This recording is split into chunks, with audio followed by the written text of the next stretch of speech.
Terima kasih Tuhan, biarlah setiap pujian, setiap penyembahan, setiap permainan musik, setiap apapun yang kami naikkan dan angkat di hadapan-Mu setiap pagi, semuanya bisa menjadi bau-bauan yang harum di hadapan-Mu. Engkau sempurnakan dan Engkau terima masuk ke hadirat-Mu. Terima kasih Tuhan, sebentar kami akan dengar akan isi hati-Mu.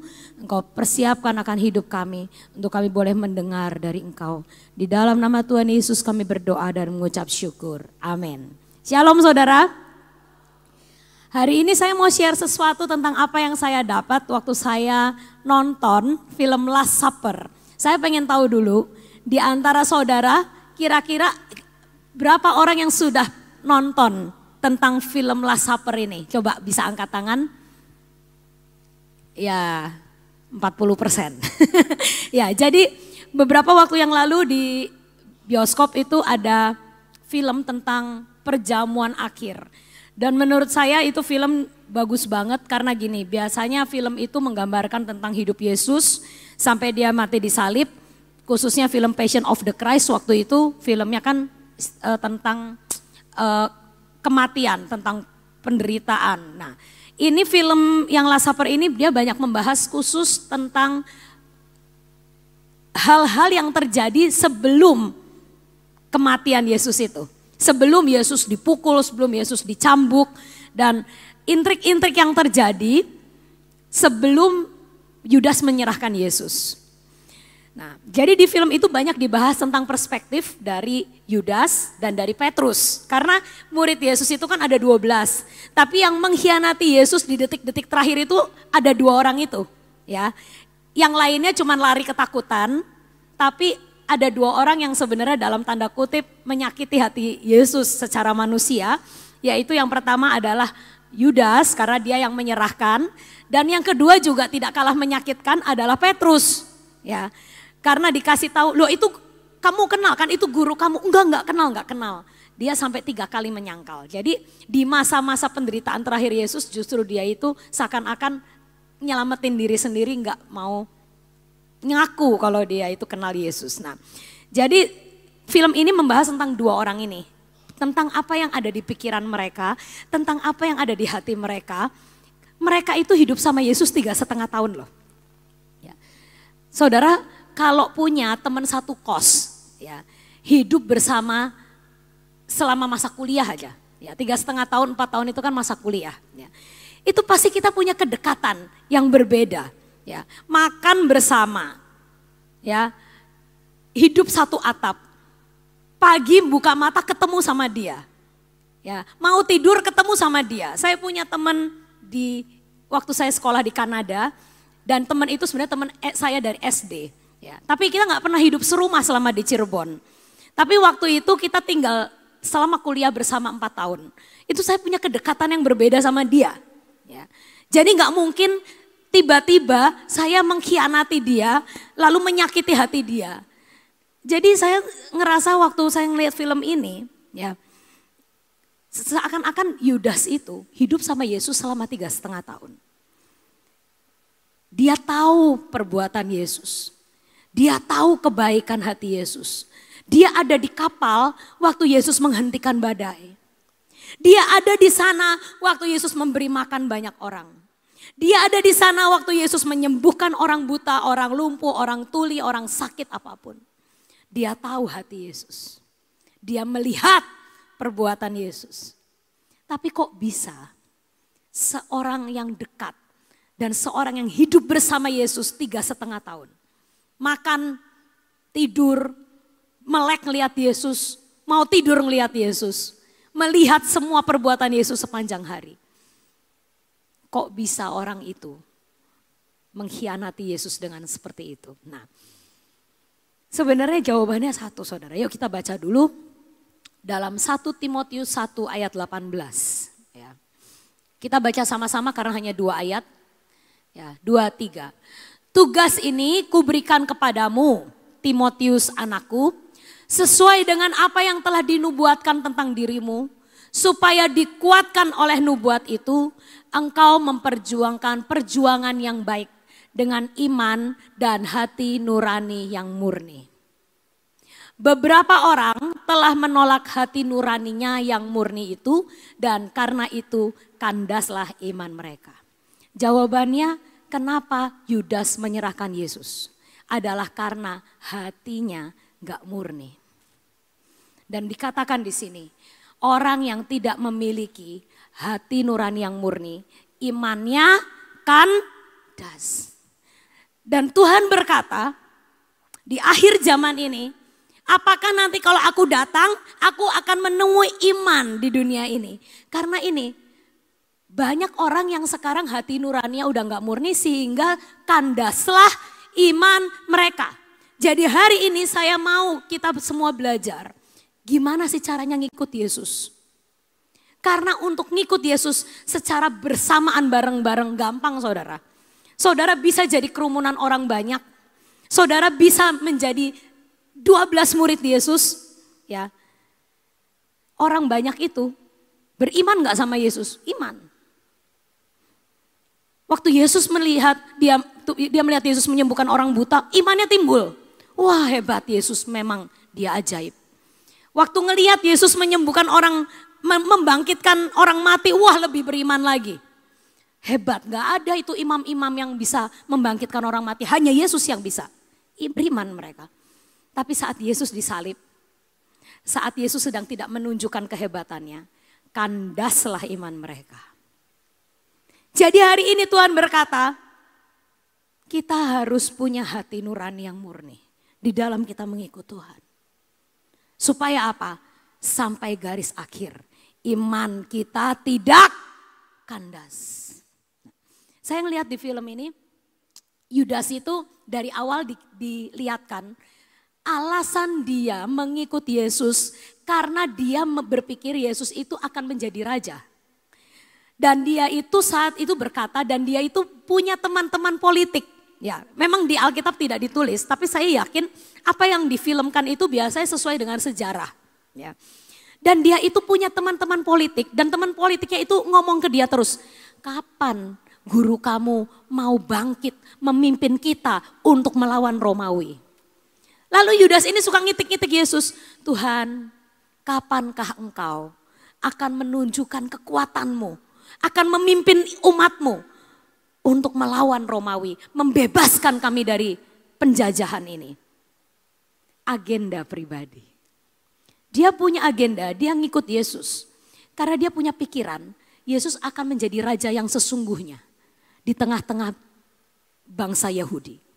Dia akan menjadi seperti Esther yang dalam satu hari menyelamatkan semua bangsa Israel dan Romawi akan kocar-kacir. Dan teman-teman politiknya ini selalu berkata kepada Yudas, guru kamu ini orang hebat. Guru kamu ini punya pengaruh. Guru kamu ini sekali dia ngomong, pasti semua orang banyak ribuan ini akan bangkit dan akan nurut sama dia. Potensi yang sebesar ini kok hanya dipakai untuk nyembuhin orang sakit satu. Gak berguna. Harusnya potensi yang sebesar ini dipakai untuk memimpin bangsa ini kepada kemenangan. Yudas ikut Yesus bukan karena kemurnian hatinya. Dia gak pernah nangkep apa yang ada di hati Yesus. Dia gak pernah nangkep misi Yesus datang ke dunia ini sebenarnya apa. Tapi dia punya agenda pribadi. Dia punya berkata, kalau aku ikut Yesus, supaya nanti kalau Yesus jadi raja, seenggaknya aku kecipretan jadi menteri.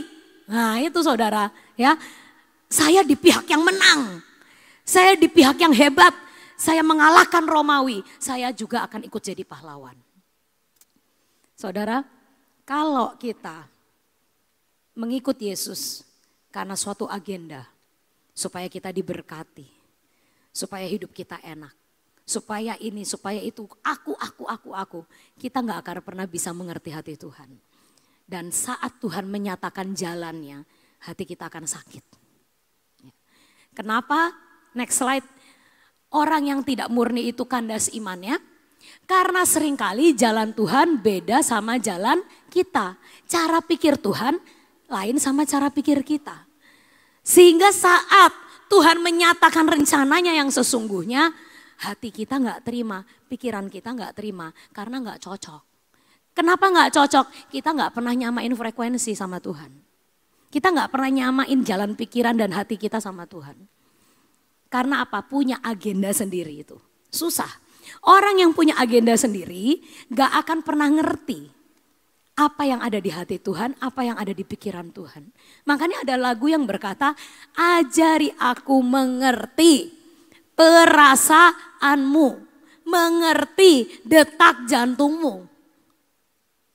Alasan kenapa Daud tidak pernah kecewa sama Tuhan, karena dia mengerti detak jantung Tuhan. Saat dia puasa, berdoa supaya anaknya tidak mati, tapi toh anaknya mati. Apa yang dilakukan Daud? Apakah dia memberontak sama Tuhan? Dia punya agenda sebenarnya. Aku pengen anakku tidak mati. Tapi Daud orang yang mengerti hati Tuhan.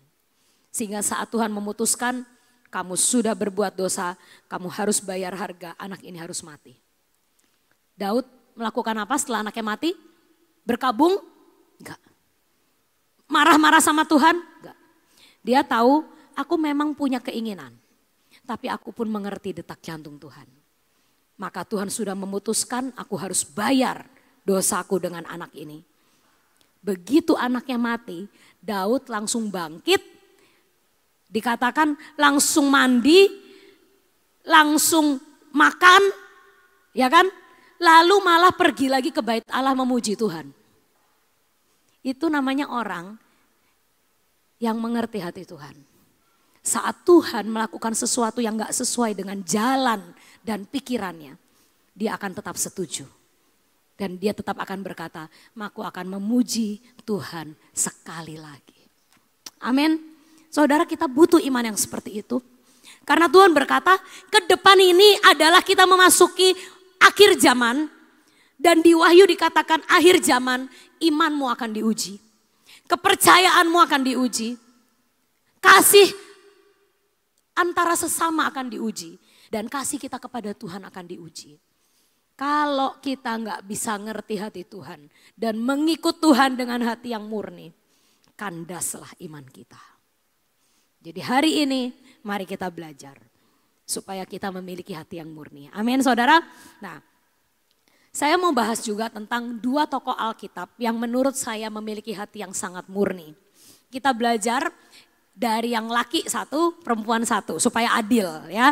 Nanti kalau saya ngomong perempuan aja, nanti dikatakan laki-laki emang gak ada yang murni. Wah itu salah ya saudara. Jadi saya adil, saya akan ambil dua tokoh Alkitab, yang satu laki, yang satu perempuan. Artinya engkau perempuan, engkau bisa jadi murni.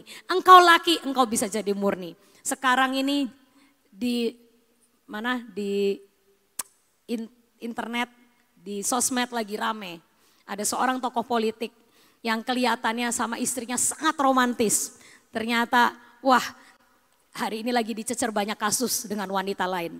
Jadi banyak wanita-wanita di luar sana yang meragukan kemurnian hati para laki-laki. Mereka berkata laki-laki itu baik karena gak ada kesempatan aja. Waduh, begitu ada kesempatan sama semua, gak ada yang murni. Nah hari ini saya mau ngasih tahu ya. Engkau laki-laki, engkau punya kesempatan untuk jadi murni. Karena di Alkitab juga ada, selain Yesus, ya, ada orang yang namanya Yusuf, ya, murni sampai akhir, ya. Jadi engkau berkata dalam hatimu, jangan engkau memikirkan akan tokoh politik yang enggak setia. Engkau pikirkan Tuhan, jadikan suamiku seperti Yusuf Tuhan. Murni sampai garis akhir, bisa kok Tuhan. Yusuf manusia, suamiku manusia pasti bisa, amin. Nah, istriku juga bisa seperti Rut, ya, murni mengikut Tuhan, ya. Satu laki, satu perempuan, adil. Kita belajar dari dua orang ini. Dua orang ini, mereka itu hidupnya pahit pertamanya, ya. Yusuf memang anak yang enak, dikasihi bapaknya, paling disayang, ya. Tapi dia itu ngalamin yang namanya dibenci oleh saudara-saudaranya, sampai akhirnya semua impian dia, semua mimpi dia, yang dia mimpi bulan bintang nyembah, itu seakan-akan jauh. Rut juga, dia berpikir dengan dia menyerahkan hidupnya untuk menjadi istri dari dan menantu Naomi. Dia berkata, oh saya ikut Allah lain. Ya, dulu Rut menyembah berhala, sekarang akhirnya dia menyembah Allah Israel. Tapi hidupnya malah apa yang dilakukan, yang Tuhan lakukan atas hidup Rut. Dia kehilangan suami di masa muda, belum punya anak. Ya. Saudara, kalau secara kasat mata, Rut tuh bisa kecewa gak sih sama namanya Allah Israel? Rut nyembah Baal, nyembah Allah lain, Allahnya bangsa Moab. Hidupnya baik-baik aja. Tapi begitu dia pindah agama, ikut agama suami, dalam tanda kutip ikut Allah Israel, ya, tiba-tiba suaminya mati, iparnya mati, ayah mertuanya mati. Apakah ada yang baik yang Rut lihat dari Allah Israel? Secara manusia, Rut punya kesempatan untuk kepahitan. Tapi ternyata yang namanya Rut, itu dia mengikut agama suaminya. Ternyata dengan ketulusan. Dia berkata kepada Naomi, jangan biarkan aku pergi. Jangan biarkan aku kembali ke Allahku yang lama. Jangan biarkan aku kembali kepada agamaku yang lama. Karena saat aku sudah memutuskan untuk menjadi mantumu, untuk menjadi istri dari anakmu. Aku memutuskan aku akan ikut akan Allah Israel. Secara manusia, Rut bisa kecewa banget sama Tuhan. Next slide. Mereka tidak mengikut Tuhan untuk persyaratan. Mereka berdua tidak mengikut Tuhan lalu menjadi pahit dan kecewa. Banyak orang Kristen kenapa jadi kecewa sama Tuhan? Karena kalau mau ikut Tuhan banyak syarat. Ya, nah Rut kalau misalnya nih dalam hatinya dia nggak tulus, dia akan berkata gini dong. Iya, waktu saya nyembah Baal, katanya nyembah Baal itu salah karena itu cuman patung. Lah tapi hidup saya baik-baik aja. Harusnya kalau saya ikut Allah yang hidup, hidup saya harusnya lebih baik. Hidup saya harusnya lebih diberkati. Hidup saya harusnya berbuah. Harusnya saya punya anak. Harusnya saya suaminya nggak mati. Harusnya saya pekerjaannya naik dan tidak turun. Kenapa Rut bisa menang? Imannya tidak kandas. Karena sekali lagi dia nggak ikut Tuhan karena suatu syarat. Dia ikut Tuhan karena dia mau ikut Tuhan. Ada enggak saat Tuhan datang kedua kali dia menemukan iman yang seperti ini saudara. Di dunia ini saya berdoa saya ingin jadi orang yang seperti itu. Amin. Ayo saudara berkata, Tuhan aku mau kayak gitu. Tuhan berkata saat aku datang apakah akan aku temui iman di bumi ini. Karena sejujurnya semua tantangan, semua masalah yang hari ini datang itu sangat menguji akan kemurnian hati kita. Yusuf, dia berkata, apakah aku harus terus menyembah Tuhan? Apakah aku harus terus menjaga hidupku bersih? Toh aku sudah dibuang. Toh semua mimpi yang Tuhan pernah kasih ke aku itu gak mungkin kejadian. Apakah aku harus terus menjaga hidupku? Tapi Yusuf, saya tuh pernah cerita tentang Yusuf. Dan saya tiap kali membayangkan hidup dia. Dia itu orang yang tidak menjadi pahit dan kecewa dengan Tuhan. Nah, saudara tahu kan Yusuf itu waktu masuk ke pekerjaan yang pertama. Dia itu pertama kali jadi budak ya di rumahnya Potifar. Apakah dia bisa bahasa Mesir? Gak bisa. Dia orang Yahudi, bahasanya beda. Tapi dalam waktu singkat, Yusuf bisa jadi orang kesayangan. Bayangin saudara punya pembantu misalnya 2 orang. Yang satu bisa bahasa Indonesia. Yang satu pembantu saudara itu misalnya dari Afrika. Ya, tiba-tiba ada orang Afrika mau kerja sama saudara. Nah, yang satu pinter bisa komunikasi sama saudara, yang satunya orang Afrika, pelongak-pelongok, gak ngerti apa-apa, gak ngerti budaya, gak ngerti kebiasaan saudara, gak ngerti bahasamu. Mana yang akan lebih Anda sayang? Pasti yang ngerti bahasanya, ya kan? Yang udah ngerti sama-sama orang Indo, ngerti apa kebiasaan sesama orang Indo, kalau pagi ngopi pakai apa, Ya kan, orang Afrika nggak ngerti cara masaknya Indonesia, nggak ngerti, suruh nyambel nggak ngerti. Yusuf itu ibaratnya masuk ke dalam istana Potifar, tidak bisa bahasa Mesir. Tidak mengerti kebiasaan orang Mesir. Tapi dalam waktu singkat dia bisa memikat hati Potifar dan menjadi pegawai yang terbaik. Bahkan dia dipercaya seisi rumahnya Potifar. Artinya apa? Dia bekerja dengan sangat sukacita dan dengan baik. Orang yang bekerja, orang yang tidak pahit dan kecewa, dia akan positive vibes. Betul? Kalau Yusuf datang ke rumah Potifar dengan muka cemberut, dengan hati dongkol, kepahitan terus sama saudaranya gak kelar-kelar, dia gak mungkin bekerja dengan baik. Percayalah, orang kalau moodnya gak bagus, pasti kerjaannya gak karu-karuan. Tapi Yusuf dalam waktu singkat, dia bisa memikat hati Potifar, menjadi budak kesayangan. Menjadi budak, tapi yang paling dieman sama Potifar. Artinya, dia tidak ada kepahitan dan kekecewaan. Semua pikiran dia yang jahat tentang saudaranya, dia tanggalkan. Dia tidak kecewa sama Tuhan. Dia nggak berkata, Tuhan kenapa hidupku gini? Kalau dia kecewa, saya jamin dia tidak akan bekerja dengan baik. Betul? Tapi orang yang hatinya sukacita, yang bisa let go, ya let it go, ya. Let it go itu apa? Memang aku kecewa tapi aku melepaskan kekecewaan itu. Dan aku mau move on, mau jalan. Aku mau menjalani apa yang skenario Tuhan sedang kasih ini. Orang yang seperti itu pekerjaannya akan baik. Dia akan bekerja dengan maksimal. Ya, kita next slide. Apa sih keuntungannya kalau kita itu punya hati nurani yang murni? Kita nggak kecewa sama Tuhan, kita menanggalkan kekecewaan sama manusia, tidak lagi mau mengingat kesalahan orang. Kita akan bekerja dengan lebih baik dan maksimal. Saya kenal 2 orang. 2 orang ini ditipu sama teman bisnisnya. Tapi yang 1 orang dia bisa bangkit kembali. Yang 1 orang dia tidak pernah bangkit sampai sekarang. Alasannya hanya 1. Yang 1 ditipu, tapi dia mengampuni akan teman bisnisnya itu. Dan dia berkata, oke, uangku hilang dan tidak akan kembali. Tapi kalau aku terus-terusan dongkol, aku terus-terusan kepikiran, aku terus-terusan kesel sama nih orang, aku gak bisa kerja. Aku akan melepaskan pengampunan, itu uang jadi jatah dia. Aku tidak mau mikirin lagi, aku mulai lagi dari nol, tapi aku mulai dengan hati yang bersih. Aku berjalan bersama Tuhan. Dan orang ini bangkit luar biasa. Diberkati bahkan lebih kaya dari sebelumnya.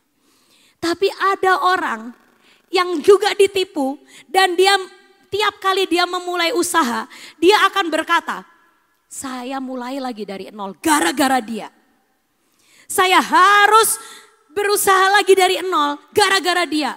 Harusnya saya lebih kaya, harusnya saya udah enak, harusnya saya udah mapan, harusnya saya udah ini. Tapi dia ngomel terus dan sejujurnya orang yang seperti itu, dia nggak bisa melihat open doors. Ruth, saat dia datang ke suatu negara yang baru, suaminya mati. Dia meninggalkan berhalanya, dia meninggalkan Allahnya yang lama, dia meninggalkan ayah ibunya. Dia memulai bersama dengan Allah Yahweh. Tapi dia mulai dengan hati nurani yang bersih. Saat dia nyampe ke Bethlehem, yang disebut kota perjanjian, kota roti. Dia melihat open doors, open doors, open doors yang Tuhan sediakan. Dia nggak pernah punya pengalaman jadi pemulung, saudara. Betul?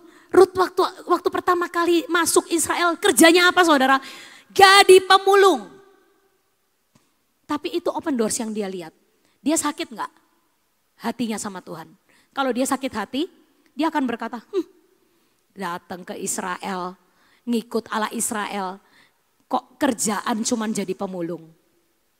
Cuman ngambilin berkas-berkas gandum yang tercecer, itu namanya pemulung, saudara. Harusnya Tuhan kasih kerjaan yang lebih baik dong kalau saya ikut Tuhan. Harusnya Tuhan kasih kesempatan yang lebih baik dong kalau saya ikut Tuhan. Tapi Ruth berkata, oh ada peluang. oh ada peluang.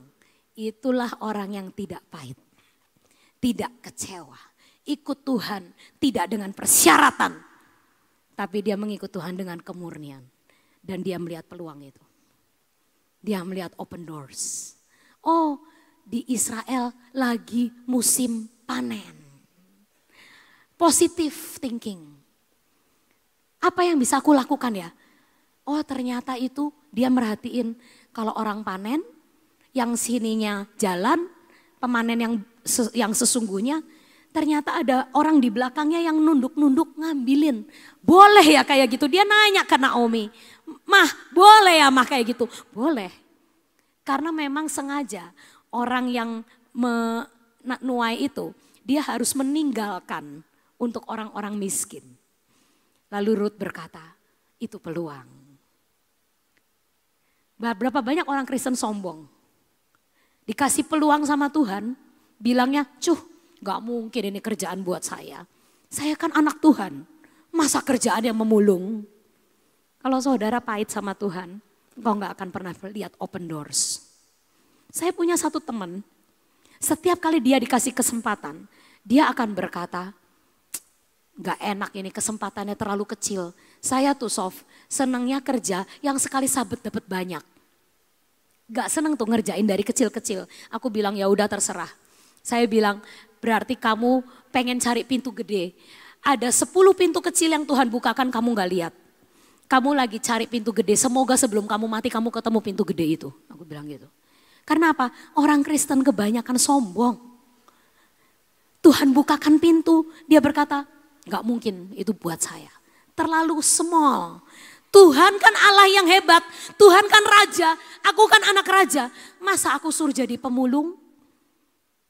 Orang ikut Tuhan yang hatinya gak murni. Dia gak akan bisa bekerja dengan baik. Dia gak akan bisa melihat peluang yang Tuhan kasih. Tapi sekali lagi saya belajar dari Ruth. Hari itu Ruth dengan kemurnian hatinya, dia memilih untuk ikut Allah Yahweh. Dan saat dia datang, dia melihat ada pintu kecil. Kesempatan kecil. Tapi dia berkata, ini pintu yang bisa aku masuki. Gak butuh waktu lama. Tuhan melihat Ruth. Tuhan melihat orang ini diberi kesempatan kecil. Walaupun aku Allah yang besar, aku memberi dia kesempatan kecil, dia lakukan dengan setia, dengan sungguh-sungguh. Maka aku akan percayakan dia perkara yang besar.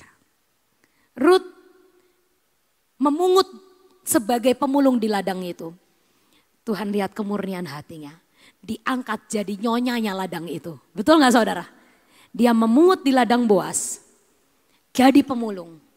Tapi Tuhan lihat kemurnian hatinya. Dan dalam waktu singkat diubah jadi yang punya ladang. Amin.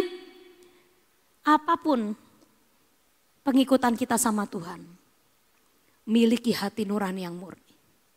Karena di dalam kemurnian itu, Tuhan akan mencurahkan berkat-Nya.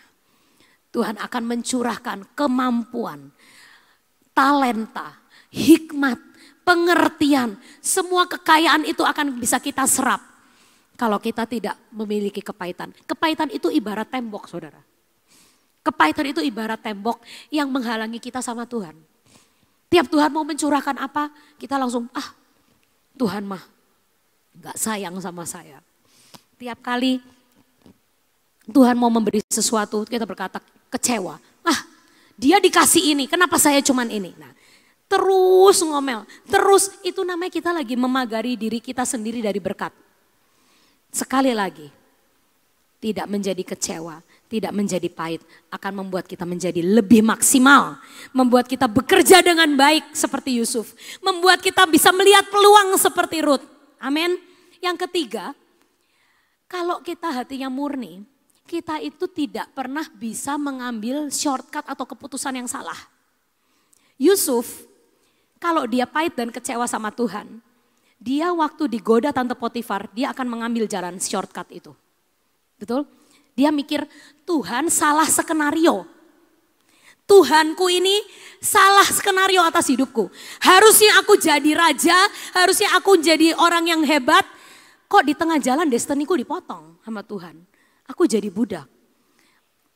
Kalau Yusuf meragukan Tuhan dan kecewa sama skenario Tuhan, waktu dia digoda Tante Potifar, dia akan memilih untuk menyerah dan akan menyerahkan dirinya kepada Tante Potifar. Kenapa?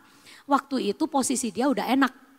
Dia bukan jadi budak bawahan, dia udah menjadi budak yang dipercaya. Dia pikir kalau dia menyenangkan hati tuannya yang laki dan dia menyenangkan hati tuannya yang perempuan, dua-duanya sayang sama dia. Dan dia akan tambah disayang, tambah naik jabatan dan lain-lain. Padahal saudara tahu, kalau Yusuf waktu itu ngambil shortcut dan keputusan yang salah, destininya terpotong sampai di situ. Dia akan selama-lamanya jadi budak di rumah Potifar, dikekepin Tante Potifar terus. Betul? Tapi karena Yusuf percaya, aku akan jaga iman, imanku gak boleh kandas. Aku akan tetap percaya sama Allah. Allahku akan melakukan perkara yang hebat atas hidupku. Gak tahu caranya gimana, kayaknya mimpiku jauh banget. Tapi aku percaya Allah punya rencana. Dia tidak mengambil keputusan yang salah dan gegabah. Hari itu dia tetap mengikuti cara Tuhan. Saya bayangin betapa ngerinya kalau dia jatuh ke tangan Tante Potifar. Dia akan selama-lamanya jadi budak saudara. Di rumah Potifar. Oke budak, enak menjadi penguasa tapi tetap budak saudara. Tapi kalau dia mengikuti cara Tuhan, memang keadaannya seakan-akan tambah buruk sampai ke titik nol. Tapi dalam satu waktu Tuhan angkat dia di titik yang tertinggi. Jadi sekali lagi, kalau kita mengikut Tuhan dengan hati yang murni, kita akan mencapai puncak destiny dengan kuat. Amin. Gak ada destiny kita yang terpotong. Karena setiap kali kita mengambil keputusan, kita akan selalu tanya hati Tuhan. Setiap kali kita mau mengambil suatu keputusan, kita akan memikirkan apa yang Engkau pikirkan Tuhan. Kita nggak pakai cara kita. Dalam tanda kutip kalau hamba Tuhan ngomong, banyaknya orang kecewa itu suka cari cara untuk bantuin Tuhan. Nah itu loh saudara. Ya, Pak Yusak ini sering pakai istilah ini. Banyak orang Kristen ikut Tuhan itu nggak percaya sama Tuhan. Ya, jadi dia pakai cara sendiri untuk membantu Tuhan mewujudkan rencananya gitu loh. Dipikirnya Tuhan itu salah skenario, aku tak melakukan tindakan ini supaya jalanku jadi benar lagi. Karena Tuhan ini salah nih, ngatur hidupku tuh salah. Kenapa? Karena mereka ngikut Tuhan dengan suatu motivasi, ngikut Tuhan dengan syarat, ngikut Tuhan dengan agenda sendiri. Sekali lagi, akankah Tuhan temui iman di bumi ini saat dia datang kedua kali? Jawabannya adalah yes. Asalkan anak-anaknya gerejanya tetap memiliki pengikutan yang murni. Amin saudara. Mau belajar hari ini? Kita ngikut Tuhan bukan karena syarat. Supaya aku diberkati. Nyembah PW supaya tokonya nanti rame. Saya tuh biasanya kalau nggak PW tuh sepi tokonya. Kok ikut PW rame? Nah itu saudara. Itu agenda terselubung, gak boleh. Kita datang menyembah di tempat ini. Karena ku ada untuk menyembah. Ku dicipta untuk menjadi worshiper.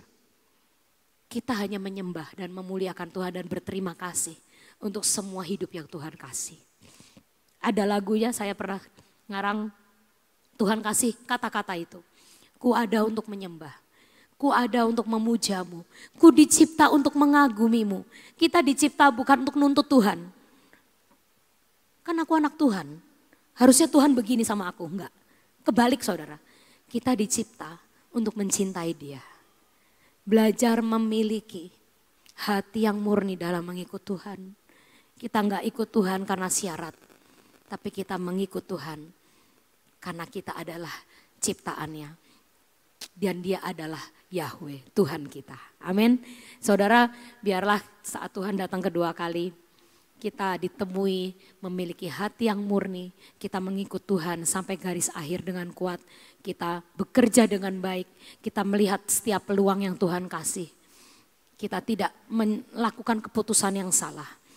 Dan kita akan menjadi orang-orang yang menuntaskan destiny kita dengan kuat. Amin. Mari kita belajar hari-hari ini untuk benar-benar menantikan apa yang Tuhan sedang kerjakan. Dan belajar untuk meminta kepada Tuhan diubahkan cara berpikir kita. Ya.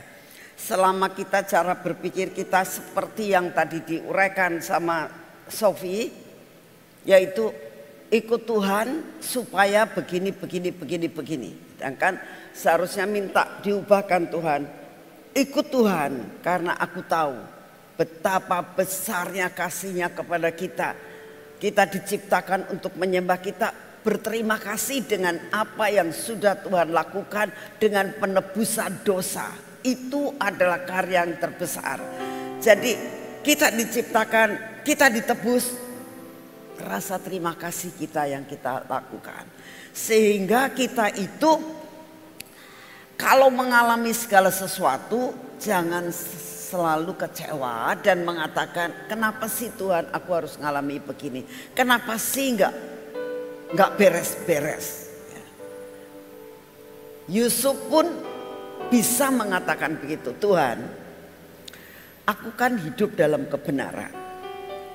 Aku dikasih pencobaan untuk jatuh kepada istri Potifar. Aku kan gak mau. Aku kan hidup dalam kebenaran nih. Ya. Tapi kenapa akhirnya aku mengalami lebih berat lagi sampai dalam titik terendah malah di penjara. Seolah-olah kita melakukan kebenaran tapi kita tidak mengalami sesuatu hal yang kita harapkan. Satu perkara kita minta jalan pikiran kita diubahkan oleh Tuhan. Tuhan adalah yang menyediakan yang terbaik buat saudara dan saya. Percaya? Mari kita berdoa. Terima kasih Tuhan untuk suasana surgawi yang boleh kami alami di tempat ini Tuhan. Terima kasih kalau bibir mulut kami boleh menyembah Engkau selama 3/4 jam. Kami boleh menikmati akan firman-Mu selama setengah jam. Terima kasih untuk semuanya. Terima kasih Tuhan. Kami tahu bahwa seluruh perjalanan kami selalu dihadapkan dalam 2 dilema ini. Antara kecewa atau tulus. Ubahkan jalan pikiran kami ya Tuhan.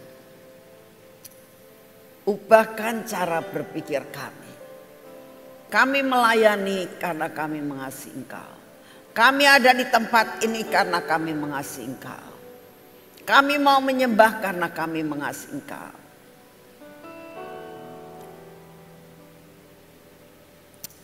Buat Engkau sendiri yang akan bekerja dengan kuat kuasa-Mu Tuhan Roh Kudus. Untuk kami dapat berubah dalam cara berpikir kami. Ampuni Tuhan, ampuni. Karena seringkali dengan segala panas terik yang ada setiap kali kami hadapi Tuhan. Membuat kami kadang-kadang bertanya mengapa semua ini harus terjadi. Bapa, biarlah firman-Mu hari ini menjadi suatu jawaban dalam hidup kami. Mengapa semuanya harus terjadi. Terima kasih Tuhan untuk pagi hari ini. Saat ini kami tetap mau berdoa buat semua noise-noise yang kami dengar, dengan segala berita-berita yang kami dengar di sosial media, di TV, di TikTok, di Instagram atau di mana-mana yang kami mendengar akan kabar-kabar Tuhan. Hari ini kami datang di hadapan-Mu. Berikan filter pada mata kami. Berikan filter pada pikiran kami dan telinga kami. Untuk kami boleh memilah-milah Tuhan. Tidak menyiarkan akan berita-berita yang tidak benar. tapi kami selalu mendengar akan berita surga. Lepaskan kami dari seluruh kekhawatiran kami Tuhan. Dengan mendengar segala perkara, membuat roh kekhawatiran selalu mengetuk pintu hati kami. Kami minta di dalam nama-Mu Tuhan, biarlah Engkau yang akan memberikan perisai yang berlapis-lapis dalam hidup kami. Sehingga kami tetap mata kami tertuju kepadamu, telinga kami mendengar akan apa yang Engkau mau. Kami mau mendengar berita surga, yaitu berita kebenaran. Tolong Tuhan cara berpikir kami. Terima kasih untuk pagi hari ini Tuhan. Saat ini kami datang, kami mau menyerahkan semua persoalan kami ke dalam tangan-Mu. Tidak ada satupun dalam hidup kami yang tidak punya persoalan Tuhan. Dan pagi ini kami mau menyerahkan seluruh kekhawatiran kami, segala keberatan hati kami, segala persoalan kami, baik persoalan sakit penyakit, masalah ekonomi, ketakutan masa depan. Tuhan, kami minta Kau ambil alih dalam segala perkara ini. Dan saat ini juga kami tetap mau berdoa dan berdiri buat pelayanan-pelayanan kami Tuhan. Kami mau berdoa untuk lawatan yang boleh terjadi di seluruh Indonesia, di seluruh benua. Kami berdoa untuk pelayanan yang akan Engkau berikan buat kami di Uganda Tuhan. Engkau yang akan mencukupkan kebutuhan kami. Langit bumi Engkau yang punya. Kami tidak mau mendengar dan melihat apa yang menjadi kenyataan dengan dolar naik Tuhan. Tapi kami mau mengatakan kepadamu, Engkau sanggup mencukupkan apa yang menjadi kebutuhan kami. Terima kasih untuk semuanya. Kami juga menyerahkan akan jiwa-jiwa di sana Tuhan. Biarlah terjadi penuaian besar-besaran dan Kau akan menjadikan kami berkat di sana. Pada saat ini kami datang di hadapan-Mu. Kami tetap mau berdoa buat bangsa dan negara kami. Dengan kemelut-kemelut yang ada saat ini Tuhan. Dengan berita-berita yang kami dengar baik di luar maupun di dalam negeri. Kami minta di dalam nama-Mu berikan hikmat kebijaksanaan untuk Bapak Presiden dan Wakil Presiden. Serta semua staf Tuhan, kabinet yang ada, menteri yang ada, para pemimpin-pemimpin daerah yang ada. Berikan kepada mereka adanya unity, suatu kesatuan, submit terhadap pimpinan. Terima kasih untuk kasih setia-Mu. Engkau tahu akan bencana alam yang saat ini ada. Engkau tahu kebakaran di mana-mana. Engkau tahu masalah-masalah yang ada di dunia ini Tuhan. Kami minta di dalam nama-Mu, Engkaulah yang akan memegang kendali atas negara-negara yang ada saat ini. Pertentangan-pertentangan Tuhan, perang ekonomi, perkara-perkara yang terjadi, Tuhan Kau yang akan pegang kendali. Kami berdoa buat setiap anak-anak-Mu dimanapun juga mereka berada. Buat mereka diluputkan dari segala masalah yang harus mereka hadapi. Terima kasih untuk kasih setia-Mu. Terima kasih Tuhan.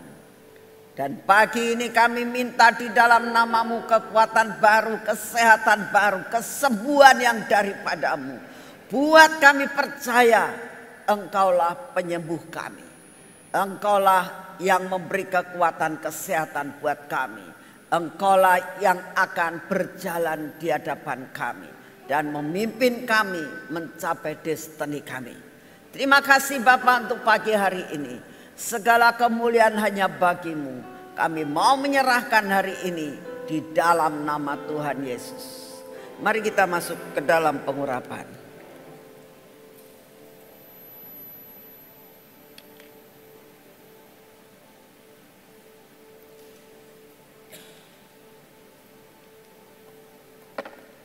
Bapak, ini minyak pengurapan yang daripadamu, minyak supranatural, minyak keajaiban.